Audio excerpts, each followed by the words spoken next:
In the early 1960s, the federal government needed a pretext to invade Cuba.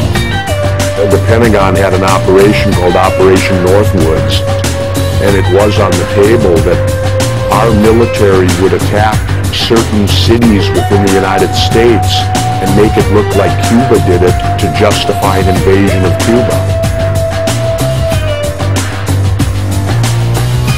And the idea was to have U.S. personnel from the CIA and other places secretly create terrorism in the United States. The documents actually said people would be shot on American streets, bombs would be blown up.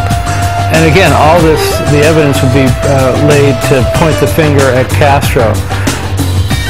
The federal government proposed blowing up airliners full of Americans, saying the casualty list in U.S. newspapers would cause a helpful wave of indignation.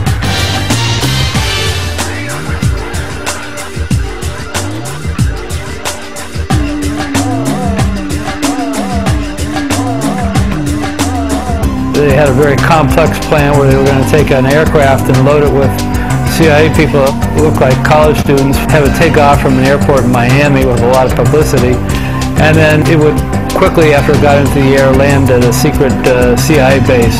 At that same time, an identical plane would take off from that CIA base, except this plane would be empty, and it would be remotely piloted from the ground. It was a drone plane that would be very similar to the passenger plane that had just taken off.